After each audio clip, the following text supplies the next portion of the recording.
of my talk, Sustainable Diets, Science, Guidance, and Politics. And because it was a while ago, I'll roughly follow that.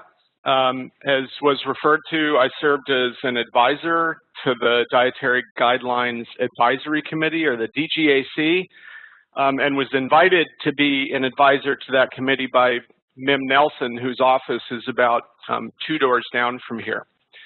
So I'll talk some about that, both what we did and maybe more interesting to everybody here is to what the reaction has been to what we, the topics that we raised and the things that we addressed within the Dietary Guidelines Advisory Committee. I'll also give just in a little bit just a brief snapshot of what the dietary guidelines are and how they are developed, because that's part of the kind of response that has gone on really over about the last 15 months. The process is still ongoing, so the most recent iteration of the dietary guidelines has actually not been released yet, and probably will not until either very late this year or early in 2016. So I'd like to I guess thank Mim Nelson for bringing me into this. It's been quite a ride over the last about 18 months. I joined the effort in February or March of 2014. So I'm going to talk a little bit. I realized preparing for this, and a few of you may have also been at or seen a seminar at Friedman that Mim and I did 2 weeks ago, and I will repeat bits of pieces of that, but also try to add a little bit more detail. And one of the things that I got to thinking about as I was putting together this one was kind of the different ways that we think about sustainability in the food system. And I'll speak to that a little bit just from my own experience, because as was referred to, my professional background is in sustainable agriculture dating back to the late 1980s. This effort is really focused on what we've termed sustainable diets, and I'll talk more about that in a little bit. But also the terminology of sustainable consumption. And one of the points that I'd like to make is that these three things are not synonymous with each other. They're overlapping, but they are not the same thing. And I didn't realize really until just the last few days that I had worked kind of along all three of these. And as I proceed through it, you know, what I've done before obviously influences what I do now. So I will talk about dietary guidance and dietary guidelines almost exclusively for what the process is in the United States. I will refer to a couple of other things, and then trying to combine these two, you know, the idea of should they be melded together, and if they are melded together, they being sustainability and dietary guidance, how might they be melded together? And does any like literature people in the room? Anybody know who this phrase "never the twain shall meet"? I had to Google it to find out where it came from. So it's Kipling, and the question what we'll get to by the end is we may not be connecting them very well right now, but I think the conversation is now much too loud to make it go away. So, you know, patience is a virtue would be another saying that we could take in here. And then I will talk about the process. I'll talk about the response to the process and to the science. And I'll talk just a little bit about the science. I didn't have in mind that I would make this some kind of data heavy seminar. It's more just a kind of a storyline that's been, again, really, really interesting. So my initial 20 years or so of my career was in sustainable agriculture, which is, because agriculture is very production focused, and it's not very well recognized that the sustainable ag movement in the United States, it was initiated coming out of the farm crisis in the early to mid 1980s that was most severe in the Midwest. In the corn belt and the soy belt and the wheat belt and places like that, which I wouldn't call myself fortunate, but I happen to be right in the middle of that. I came up in my introduction. I went to school at the University of Nebraska. My wife grew up on a dairy farm in Nebraska, and we happened to be in Nebraska in college from 1980 to 1986, which pretty much encapsulates the farm crisis of the Midwest, which was a truly awful time to be in agriculture in the Midwest. It's better now. But this idea of having an alternative paradigm or mindset about what agriculture, not only what it does, but what are the other things that we ought to be thinking about other than profitability, came out in large part from that crisis. So production, farm level production is a big part of this. The usual way that we talk about sustainable agriculture in this country is kind of a three-legged stool, and it's about profitability, but it's also about having practices and products that are socially acceptable, if you will, and also trying to mitigate, but probably never eliminate, the negative environmental impacts of agriculture. Agriculture is, by its very nature, a manipulative activity, so there's always going to be environmental consequences, but we can certainly mitigate those. This is the part of agriculture that this is most directly focused on is small to medium-sized, or what a lot of people would call family farms in the United States. Of course, family farms can still be $10 million businesses or $20 million businesses, but most people think of that as kind of beyond the reach of sustainability. I don't necessarily agree with that, but this has also been termed agriculture of the middle. So it's not the small farms that produce very, very high-value crops, and it's not the 10,000 cow dairy farms in California that have incredible economies of scale. It's kind of in between those two, and families that make most of their income directly from agriculture, and that is the disappearing middle. So what we're ending up with is a bimodal agriculture in this country. Interestingly, in the sustainable ag community in the U.S. until very recently, there was very little mention of food security, and I'll define food security later, but it can be applied kind of to individuals or households. Do we have economic and physical access to enough healthy food? And it really didn't focus on much beyond the farm, other than how might farms market their products individually. So sustainable agriculture was, and largely still is, focused on farm families and kind of the act of farming. The social, environmental, and economic facets of this are also the same ones that you'll see if you go global and think about sustainable development rather than just sustainable agriculture. Sustainable consumption, this is a newer concept, and it really focuses on the idea that consumption, so because we are all consumers, we are not blameless here. Our consumption patterns have a big influence, and they are the driver for a lot of the other things that we see out there, some of which are positive and some of which are negative. It encompasses or embeds this idea that there is population growth and there is increasing income in areas of the world that have low income, and the result of this is changing and increasing demand for certain kinds of food in the future.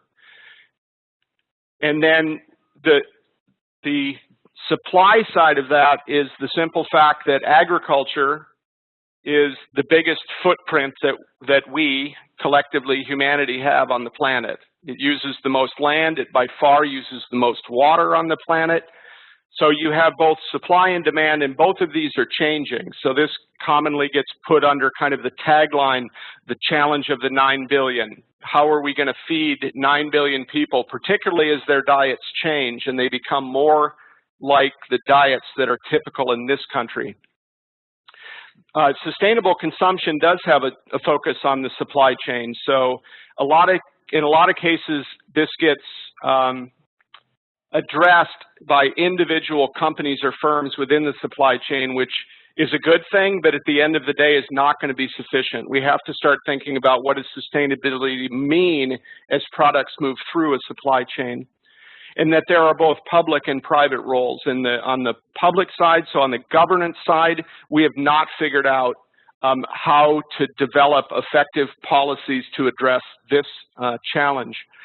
And my involvement in this would be much more recent. This was a publication that Bill Muma and I and a couple of colleagues at the UN Environmental Program published in 2012 that is on the role of global food consumption. So thinking about it, not what is the, for example, the environmental harm done by agriculture, but what is the role of demand in that environmental hazard, if you will. And then there are sustainable diets, which is kind of what we're going to talk about for the rest of today. This actually comes right out of the Dietary Guidelines Advisory Committee. At the end of their process, publishes and transmits a report, a technical report, to the Secretaries of Agriculture and Health and Human Services, who collaboratively developed the dietary guidelines. And this, we adopted or adapted this from a definition of sustainable diets that comes from the Food and Ag Organization of the UN, the FAO. And it's a pattern of eating that promotes health and well-being and provides food security for the present population while sustaining human and natural resources for future generations, which in and of itself would not be taken as a very controversial statement.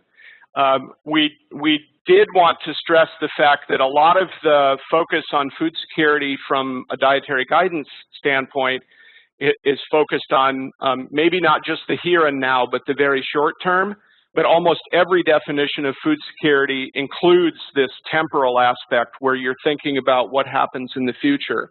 And when I kind of make my case for why sustainability and dietary guidance should be linked, that idea of what happens in the future is a critical part of that. So food security has its own definition and can be taken in a couple of different ways.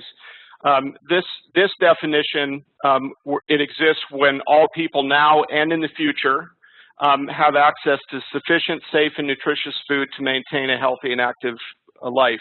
And that access is not just physical access, like are those foods located nearby, but it's also economic access. If it's located nearby and it's out of their price range, then it doesn't matter. They don't have access. So the question would be then, what's the connection between these two? So a little bit on the policy side. I assume people are familiar with dietary guidelines that come out from USDA. So you've seen what is now My Plate, right? Seen that? Divides, kind of gives you a nice pictorial. It was actually it is a pretty good graphic because it gives you an idea of like how much protein and how much grain, whole grains, and how much fruits and vegetables should be on your plate. And prior to that, for a couple of cycles, it was the food pyramid. So what are the things that we should eat a lot of and what are the things that we should eat less of? So the dietary guidelines, they provide this science-based advice addressed at the population that's 2 years old and older, so that it doesn't specifically address infants. And includes those that are increased risk of chronic disease, much of which is caused by the diets that we partake in. The target audience, if you will, is very broad. People tend to look at it and think it's addressed primarily to the public. It is to some extent, but a lot of it is addressed to educators and professionals in healthcare. It also plays a role in the composition of things like meals that get served at schools, meals that get served by the military, those kinds of things. So it's not, you don't want to think of this in the abstract. It has very real implications for a lot of things that the government is involved in. Again, it's produced jointly by HHS and USDA, and they trade off in their leadership of the process. And in this cycle leading up to the 2015/16 Dietary Guidelines, Health and Human Services, that's led by Sylvia Burwell, is actually the lead agency, and USDA supports that. And USDA is led by Tom Vilsack. And it's updated every 5 years. The process itself takes about 3 years. So this iteration, they started working on it in 2012. They name a committee. The committee is vetted. There's conflict of interest, all of those kinds of things. The committee and the advisors, myself included, are unpaid. They pay our travel expenses, but nothing else. We receive no reimbursement for any of this. They are almost entirely academics.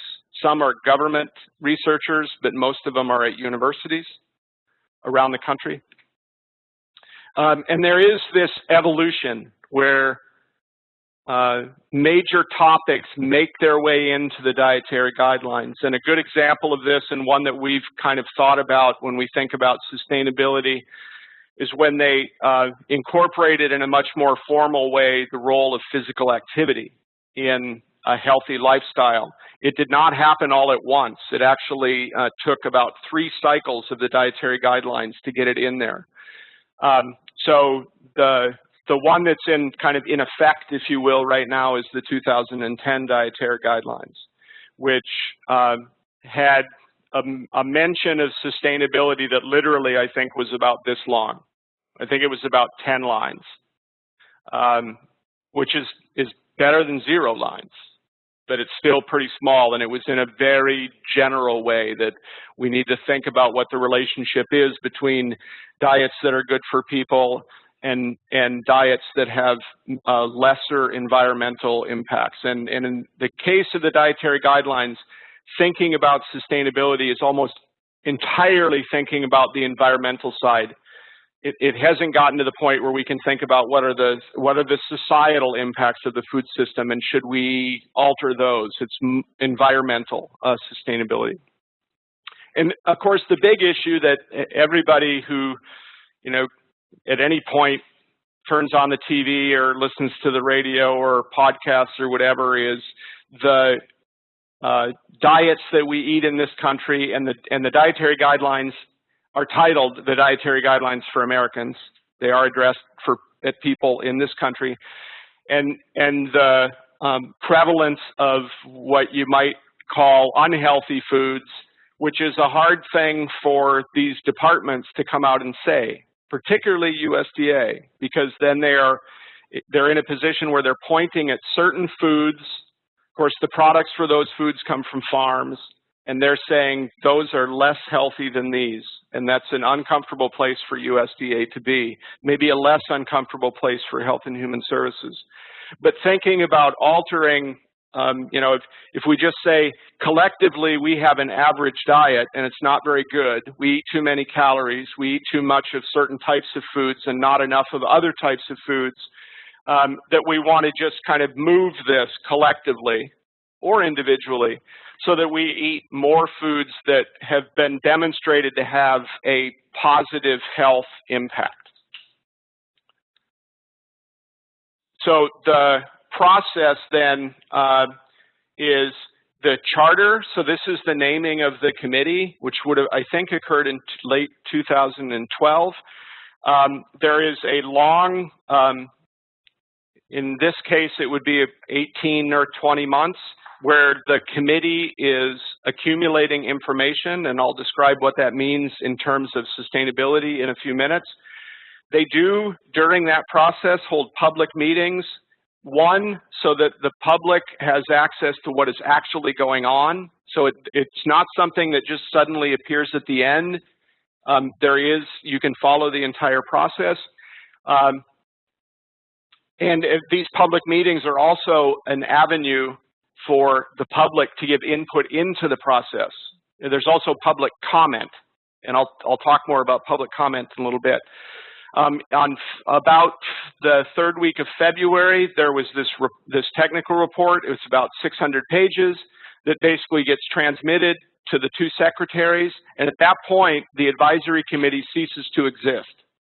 So all of the people that were formally on it, and then people like me who were advisors to that committee, our work is basically done at that point. The advisory committee does not develop the guidelines. That's the responsibility of the respective departments, Agriculture and Health and Human Services. They are working on that right now, and once they are released, then there is a lot of additional work for the next 5 years that goes, it's education and outreach and those kinds of things that take place with whatever they decide to put in the guidelines.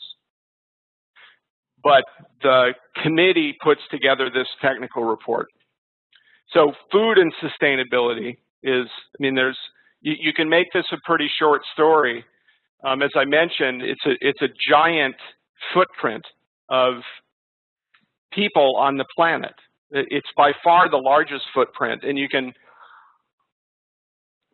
come up with as many somewhat depressing statistics as you'd like. It's the primary cause of deforestation, going from very complex ecosystems to very simple ecosystems, and probably the most illustrative example of that would be rainforests in South America getting converted to fields of soybeans, which is quite possibly about the simplest ecosystem you could come up with. It's by far, so this is extractive water use. So this is water that gets used for irrigation, rainfall that gets used for production. The overall impact on water is actually much greater than this because it's also a primary cause of water quality impairment, of pollution. Greenhouse gas emissions, biodiversity loss that goes largely around deforestation and destruction of grasslands and those kinds of things. So, even though I've been involved in agriculture for a long time, this still kind of is a depressing thing to look at. It is a giant impact on the planet. So the topic that Coco actually asked me to address is this one, is whether these two things should be linked. And obviously my role on the committee was to provide some advice on how we evaluate that and what is the outcome of that evaluation. What do we learn from the science base behind this, and should they be linked? So here's the case I'm going to make. The dietary guidelines for a long time have had a focus on food security.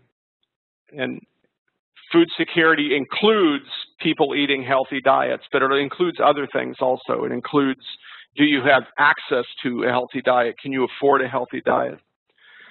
The food system uses just these huge amounts of resources, some of which are renewable and some of which are not renewable. And that the decisions we make now about how we produce food and which foods we produce, which of course is driven by our consumer demand for different foods, impacts our capacity to meet those food security goals in the short, in the medium, and the long term, all of those temporal aspects. So this piece and this piece are directly linked, and they're linked right through this second piece. Now, the issue that's come up around sustainability and the dietary guidelines in the US is that somehow sustainability is out of scope. So the committee is not supposed to address things that aren't within the charter of the committee. So our argument would be that these things are so intertwined that it is about food security, and thus it is in scope. It turns out, and I'll come back to this in a few minutes, that the secretaries of HHS and USDA disagree with us on this, and came out publicly recently that it was not in scope. So, but this is basically the line of reasoning that we took as the committee, and myself and Mike Ham, who is at Michigan State, who were advisors to the committee specifically thinking about sustainability. we're not alone in this. There are other countries that are looking at this. We actually did an event at George Washington University about a year ago, November of last year, and had in Brazil had just released a new set of dietary guidance to the citizens of Brazil, which honestly doesn't have that much to do with sustainability, but it has a lot to do with the cultural aspects of food in Brazil. It's a really fascinating document. The Netherlands, it very clearly is looking at environmental impacts of food within their dietary guidance to their citizens. Likewise, Sweden, and there are a few other countries that are working on this. So it's not that, as you might expect, that the U.S. is out in front of everybody else. We're actually following some other countries in this.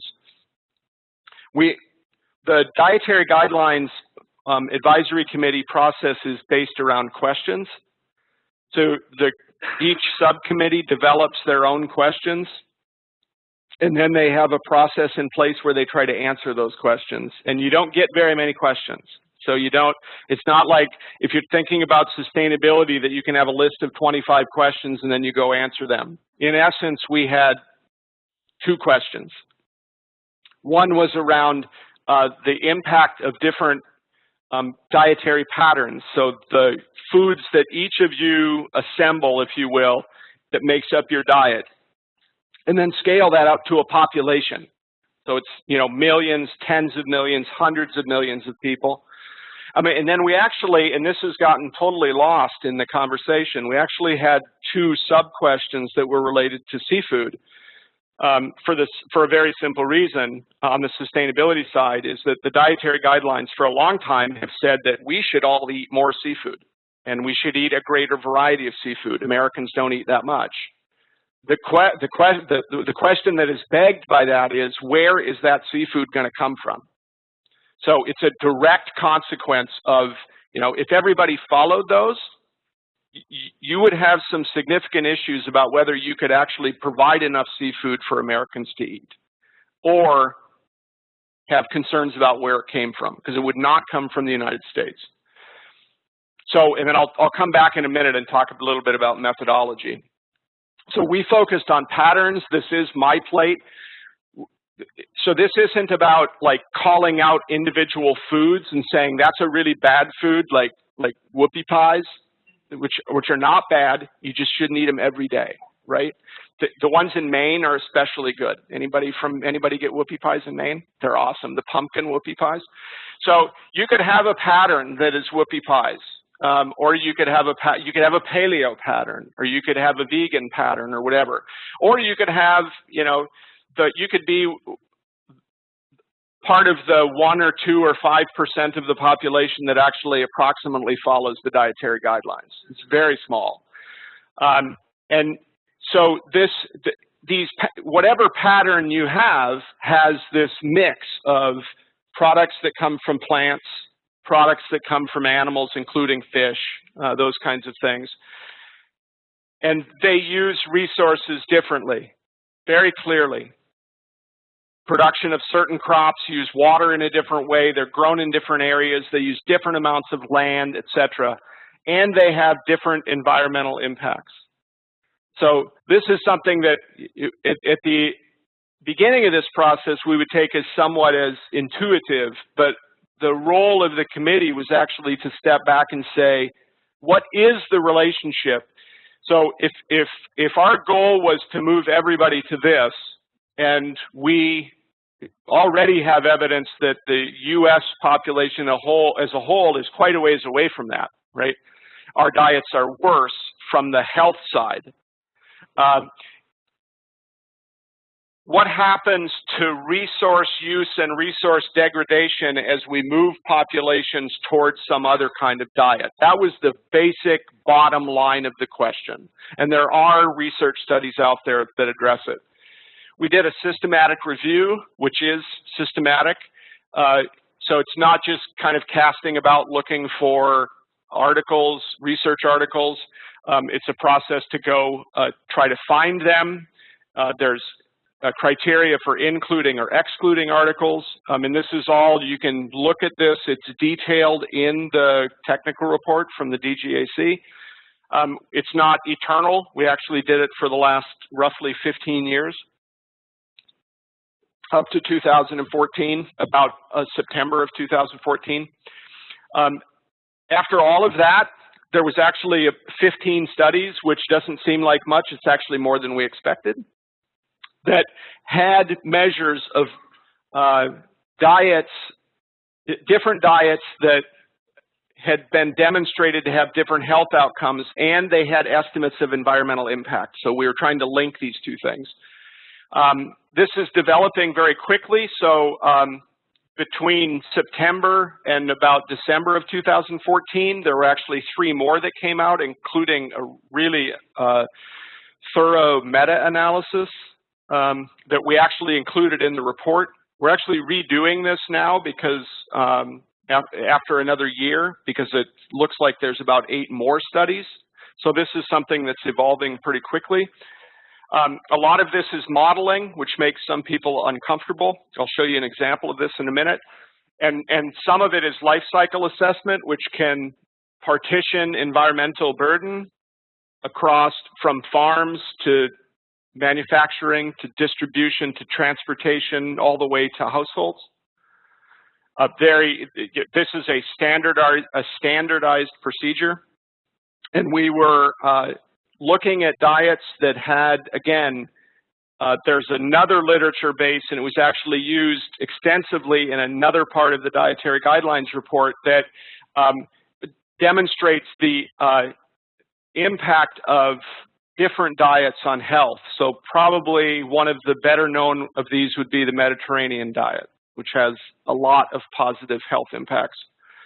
So you start with an average or a typical. You could go to a recommended like My Plate. There's vegetarian, there's vegan, there's Mediterranean, there's paleo, those types of things. And different studies will have different combinations of these, and they will have estimates of the environmental outcome or the environmental impacts. This is an example of one.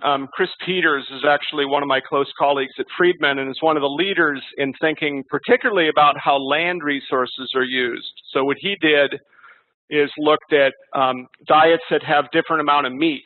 So meat is increasing as you go this way, and also different amount of fat. And then how much land does it take to meet the dietary needs of a population of a specific size. And he was actually modeling for like all of the citizens of New York, which is millions. And you know, the long and short of this is, so this is a meatless diet down here, but with different levels of fat. And as you increase the amount of meat, it takes more land, which also is somewhat intuitive, but there are some less intuitive parts of this because there's a lot of land out there that can be used for meat production that can't be used to grow lettuce or asparagus. So it's not a direct competition for should we put cattle or sheep or pigs on that land or should we grow food? It's much more nuanced than that. And this is perennial crops, so these are crops that live more than 1 year. Most of this is pasture or land that we harvest and we feed feed from that to cattle, mostly. This is a study that came out actually after the systematic review was done. David Tillman is at the University of Minnesota. Did a lot of really tremendous work in grassland ecology, actually, starting in the late 90s. And they did a meta-analysis, which is different than a systematic review. They actually brought together the evidence globally, looking at the linkages between diets, environmental outcomes, and also income. So, and just again, so they have a Mediterranean diet, a pescatarian diet, which is vegetarian mostly, but it includes seafood. Vegetarian, this is per capita greenhouse gas emissions. So again, you could shift diets in either way, right? You could move from a pescatarian to a Mediterranean and the greenhouse gas emissions per capita actually increase. The health impacts, you may actually get more positive health impacts. So it's not always that the environmental, if you improve the environmental outcome, that's always healthier. It's, again, it's more nuanced than that. And this is total greenhouse gas emissions, which is substantial for food. This is verbatim out of the report. This is a statement that caused a lot of anxiety, let's say. The first part of this, a dietary pattern higher in plant-based foods like vegetables, fruits, whole grains, legumes, nuts, and seeds. That's the nutrition advice from the DGAC, and it has been the nutrition advice for a long, long time, that Americans eat too much of certain kinds of foods and could moderate that. And then it goes on to say that it is associated with lesser environmental impact. So I will make the point as strongly as I can that the dietary guidelines are first about nutrition. So this, at least from my standpoint, this was not a situation where the leading thing was you should change your diet so that it's better for the planet. Now that might be appropriate somewhere else, but the dietary guidelines in fact are about nutrition. So that's why this leads, and then what it's saying is that as diets become more healthy, they also have lesser environmental impacts, rather than the other way around.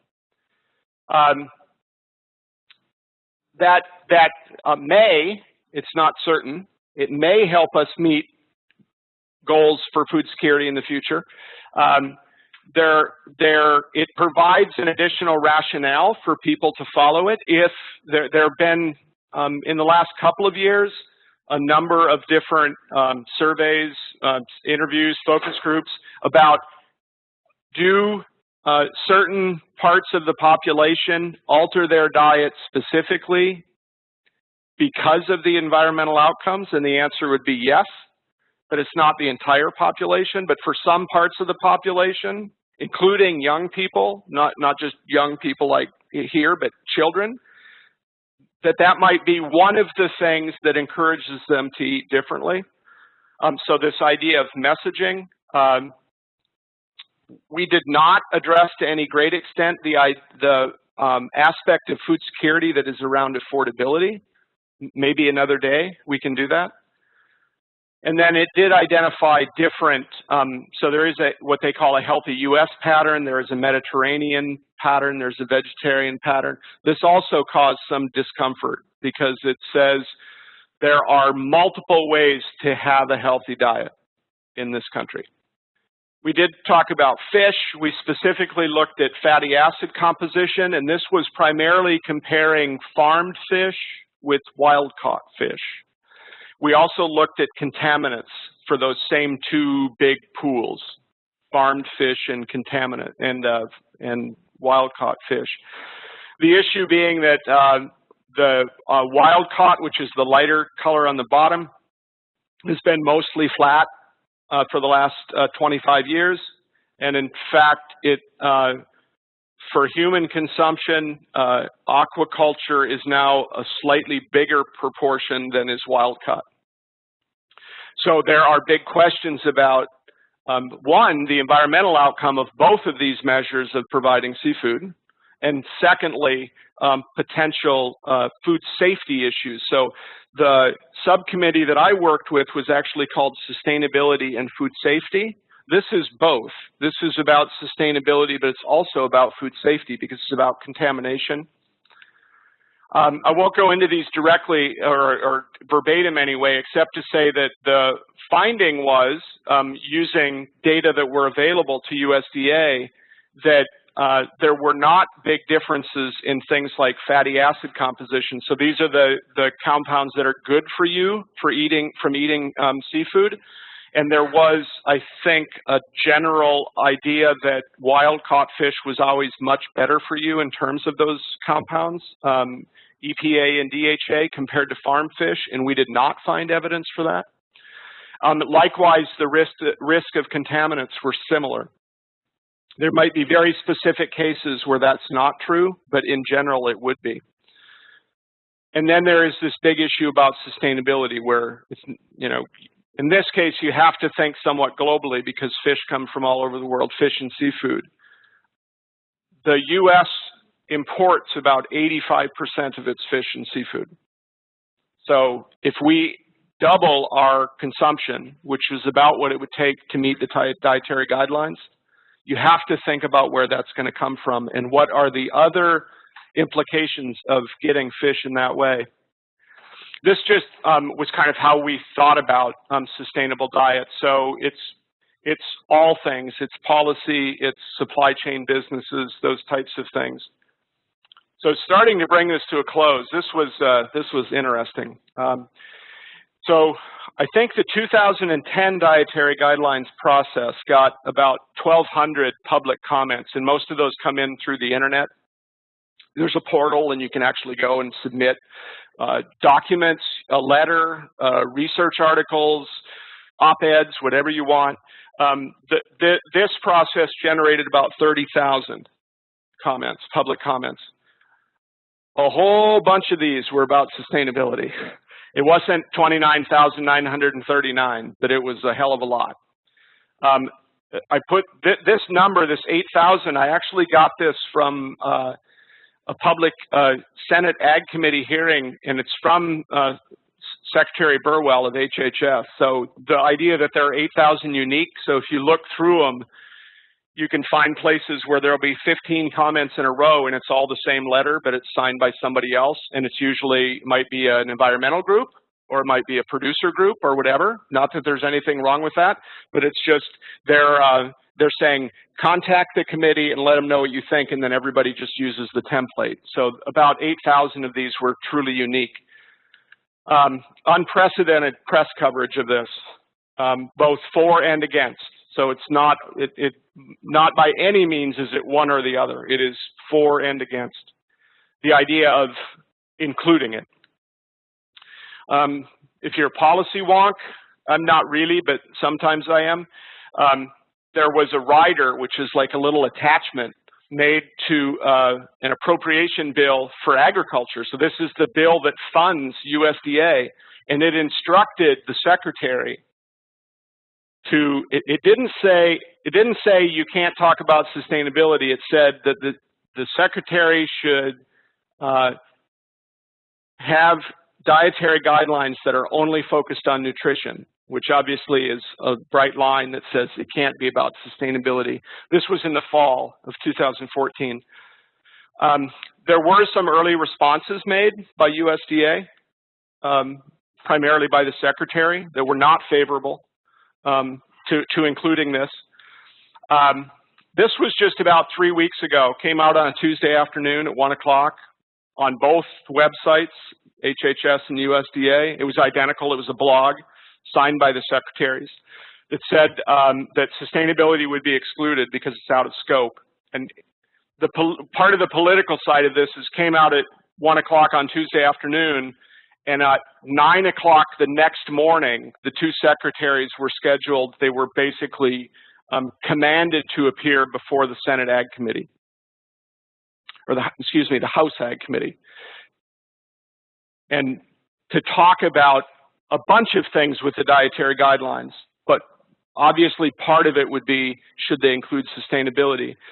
It turned out that in the hearing, which was the next day, sustainability didn't come up very much, although it came up directly in the opening comments of the House Ag Committee chair, because by then it was a done deal. The two secretaries had come out and said, it's not going to happen. And my response to that, there was a lot of people that was like,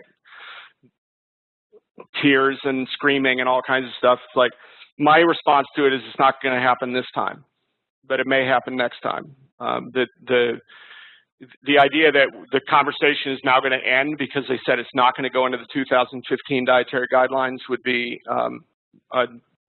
naive, I think.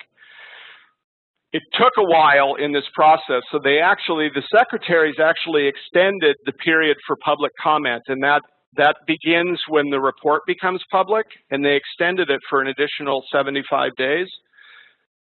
And the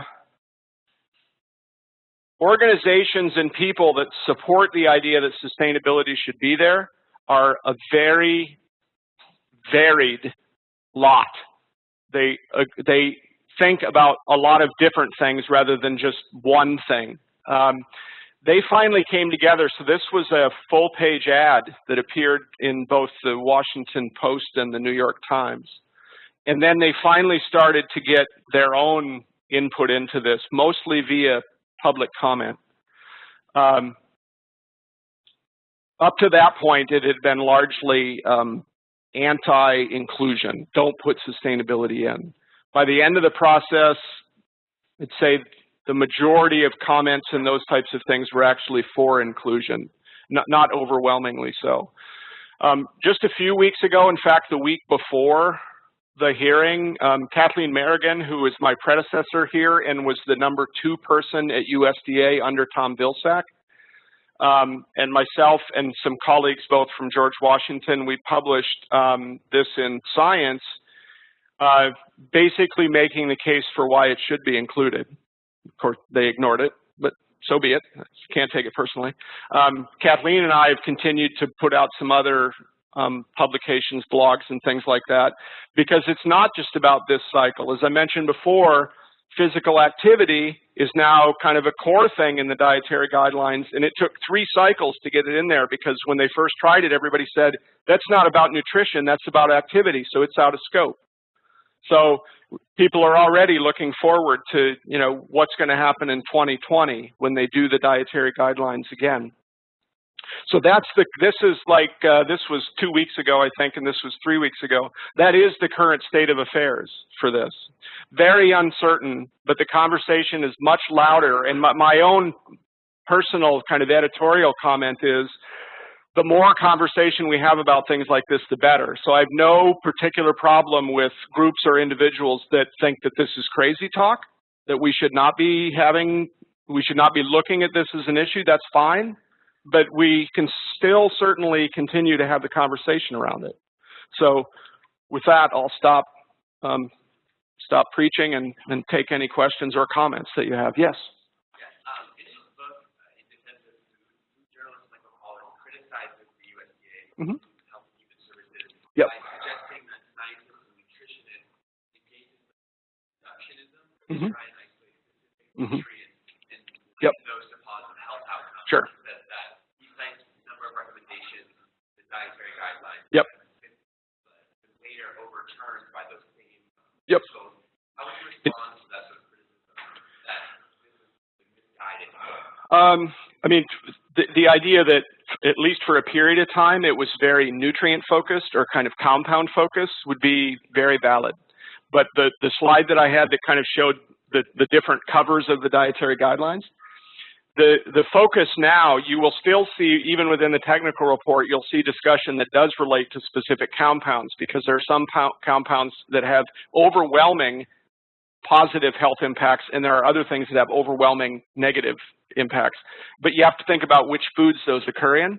So our work here, as I mentioned, was not even really focused on individual foods. It was focused on how people actually eat, which is diets, which is something different. It's much easier to think about, to do the reductionist thing and think about, you know, there's a lot of controversy around this cycle of dietary guidelines and fat, which, and this came up for a long time during the House Ag Committee, because the lawmakers were very frustrated that the advice had been for a long time, you know, drink skim milk.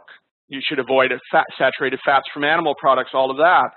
And now the current body of evidence suggests that those impacts aren't that great, and that the lawmakers were very frustrated by this. The idea that the science can actually change over time, or what you told us in 1995 is something different from what you're telling us in 2015. That became one of the overriding conversations during the House Ag Committee meeting, was that they just didn't see how that could be. How can the science change? But the idea of going from reductionist to something else, you will actually, if you look at the technical report, you'll see both. You will see all the way to population level dietary patterns, and in other instances, you will see discussion of individual compounds. For example, when we looked at fatty acid composition of fish, right? but the connection between fatty acids and health is really, really strong. So you will see both. But the initial criticism of reductionist by Michael Pollan and thousands of others, sure, it's valid. Not only for nutrition, but for lots of different kinds of science. It's not just about this science. Yeah. Okay, very good. Thanks, Colin. Yeah. So, do you have any insights or guesses as to why there's so much resistance to a factor here? A lot of groups or something? Yeah. So the question is, why is there opposition? There's actually multiple kinds of opposition. So you know, I didn't read all 29,000 public comments. The two agencies are actually responsible for reading all of the public comments.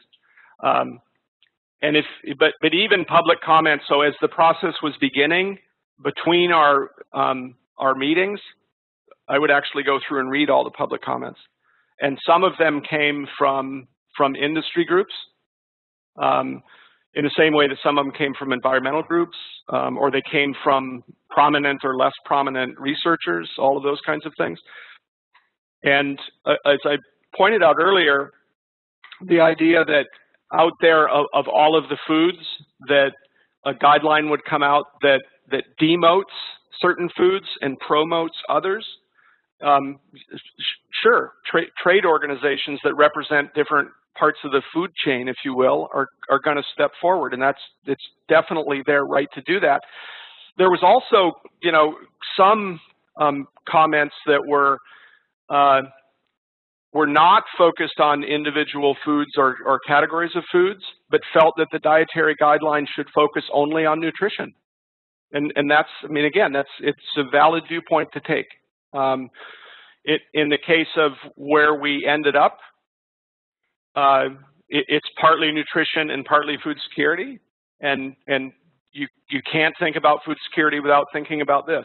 So a lot of people that I know were had a lot of consternation about what the conversation was, and occasionally I would get that way, but it was more that it's a conversation that needs to be had, and that conversation is had in many ways. So sometimes it's these formal public comments, but other times it's just, you know, it's an article in Politico or what have you. But opposition and support came from many, many different places. Yes. Along the lines of that question, I did a bit of research on the meat industry's response to recommendations. Sure. And their large negative response. Sure. Do you have a sense of specifically how much that might have been affected, given they are a powerful and large industry? Yeah, the questions around the response and the response of the meat industry, and then the response of the process to that. It's a piece of it, but at various points in the process, it started to become, you know, it's all about meat, and it's all about influence and all of those kinds of things. And I would push back on that a little bit. I think it's about a lot of different things. And you know, again, there were a lot of these are open public comments that everybody can read, and all kinds of different organizations have their own agenda, and an agenda being neutral, not being a bad thing. It's okay to have an agenda, and they put their viewpoints out there. And again, we focused largely on how do people or populations feed themselves, rather than having this be just about single foods. And the article that we had in Science was an example of that. We didn't want it to be that way, really, because that's not very realistic. Yeah. Yeah. Hey, Annalise.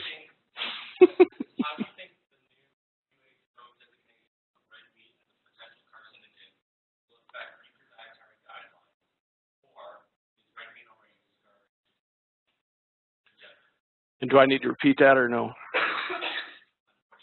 Okay, it's about the WHO report that came out, I believe, last Friday, that indicated or that had as a finding that red meat and processed meat were potential or possible human carcinogens, I think is how they framed it. My first thing would be it's an area that I don't know that much about. The relationship between meat and cancer. The dietary guidelines has been clear through a number of cycles that the typical American diet would include more of both of those and other things than is recommended. So again, it's not about, one of the statements that we made is that you can have a healthy diet without excluding any particular category or type of food if you chose to, or you could have a healthy diet that intentionally excluded certain ones. It'll be interesting to see how it plays out with the WHO report, which I haven't, to be open disclosure, I haven't looked at. All I've seen is just a few of the same things that people in this room have probably seen that have come out. Of course, it was on the news, you know, the kind of evening news. It was on NPR. I've seen some blogs on it, but I have not looked at the report itself. Others? Yes? So what, I guess, is there any aspect of the sustainability that by eating food grow sustainably rather than just... Oh, that's a great question. Yeah. Yeah. So the question is about kind of mode of production. As I said, you build this technical report around questions, and you'd like to have, 100 questions. It took us over a year just to answer the 2 or 3 questions on sustainability, and if we expanded the spectrum of what we could look at, and this I think will come in the future, it will include kind of that mode of production. And I think there was a lot of organizations that assumed that when we started talking about sustainability that it would automatically incorporate that. So it would be, should we compare organic to conventionally produced food? Should it be about genetically engineered crops? Those types of things. And we settled on the questions that you saw, which are around patterns, which encompass all foods rather than only a narrow category of foods, and the issues around seafood, because the sustainability question there is particularly severe, I think. So, again, maybe another day, we could address that. Yes.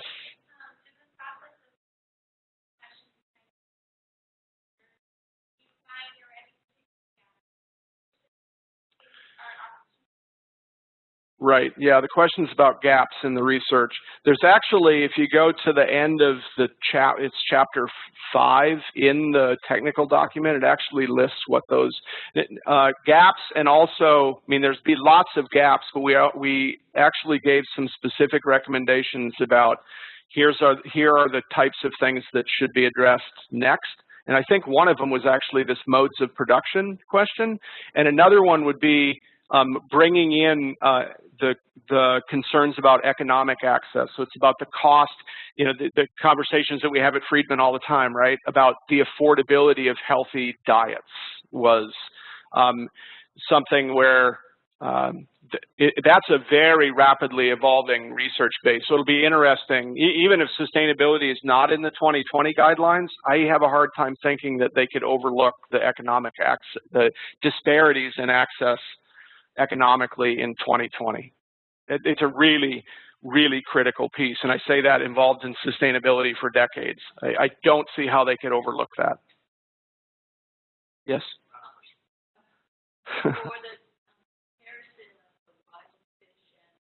Yep.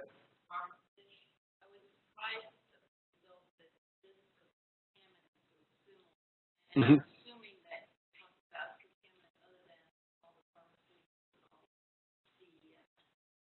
Right. Right. Yeah, the questions about contaminants in farmed and wild-caught fish. The primary contaminant of interest, there would be a range of them, but the primary one would be mercury. Yeah, and honestly, I'd have to go back and look at the report to see about the issues of pharmaceuticals. But yeah. Okay. Is that it? Okay. All right. Thanks a lot. You bet. Thank you. very much. Next week, Lost Antarctica, Drug Discovery in a Disappearing Land. Hope to see you there. Thank you very much. Oh, sure. No problem.